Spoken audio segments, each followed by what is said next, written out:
পিছনে আমাদের অনেক ছাত্রছাত্রী রয়েছে, ক্যাডেটরা রয়েছে, তাদেরকেও উদ্দেশ্য করে বলবো যে চীন কি আমাদের চাইতে উন্নত না অনুন্নত? জাপান কি আমাদের চাইতে উন্নত না অনুন্নত? জার্মানি কি আমাদের চাইতে উন্নত না অনুন্নত? তারা কোন ভাষায় লেখাপড়া করে? তো তারা যদি মাতৃভাষায় লেখাপড়া করে আমাদের চাইতে অনেক উন্নতি করতে পারে, তাহলে আমরা কেন ইংরেজির দোহাই দিয়ে এই এই এই বৈপরীত্য সৃষ্টি করব?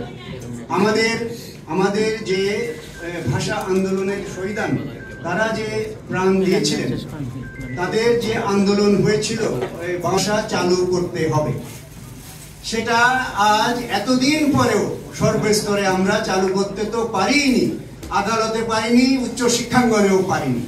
পরিবর্তে আমরা কি দেখছি? পরিবর্তে দেখছি মোড়ে মোড়ে অক্সফোর্ড স্কুল, কেমব্রিজ স্কুলের সাইনবোর্ড।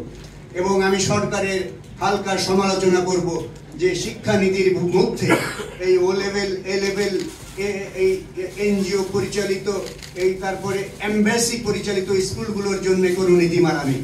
তারা যা খুশি বেতন নিতে পারে, যা খুশি বেতন দিতে পারে। যে এই বৈপরীত্য দূর করতে আমি আহ্বান জানাবো। বক্তব্য দেওয়ার সময় নেই, কারণ আমাদের আগেই আমি আলোচনা বলেছি যে জুম্মাবার আমাদের আলোচনা শেষ করতে হবে। আমি আর একটা বিষয়ের প্রতি দৃষ্টি আকর্ষণ করব, কারণ উল্লেখযোগ্য জিনিসগুলো বলা হয়ে গেছে, আমি রিপিটেশন করতে চাই না। সেই জিনিসটা হচ্ছে, আমি কোনো একটা জিনিস তৈরি না করতে পারি, কিন্তু বিকৃতি করার অধিকার আমাকে দেয়া হয়নি। আমি যদি বাংলা একাডেমির মহাপরিচালক হতাম, তাহলে আমি FM রেডিওর বিরুদ্ধে বা অনলাইন রেডিওর বিরুদ্ধে আদালতে মামলা করতাম। কারণ তারা যেভাবে ভাষাকে বিকৃত করছে, যা আমাদের তরুণ প্রজন্মের মুখে এক বাংলিশ ভাষা এনে দিয়েছে। কিভাবে বিকৃত করছে?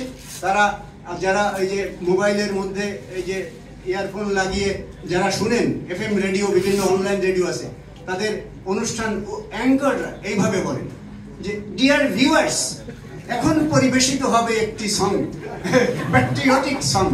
তাহলে এর মধ্যে কয়টা ভাষা শব্দ বাংলা আর কয়টা ইংরেজি? এই যে বিকৃতি, এই বিকৃতি করার অধিকার তাদেরকে কে দিয়েছে?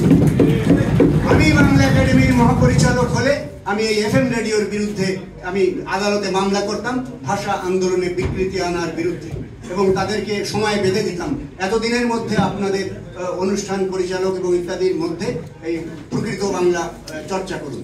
ফোন করেছে, তারা 200 বই তো বাংলায় লিখতে পারেনি, অনুবাদ করতে পারেনি। আমি হাবিব ভাইকে ধন্যবাদ জানাই যে হাবিব ভাই তো অন্তত অনুবাদে উল্লেখযোগ্য পরিমাণ দক্ষতা দেখিয়েছেন। আমরা তো সেটা পারিনি।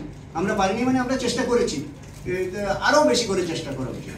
যে নিজের ভাষায় আমার মনের ভাব আমি যেভাবে প্রকাশ করতে পারবো, অন্য ভাষায় কি সেটা পারবো? কিছুতেই পারবো না, কিছুতেই পারবো না, যত বড় বাক্যটু হই না কেন।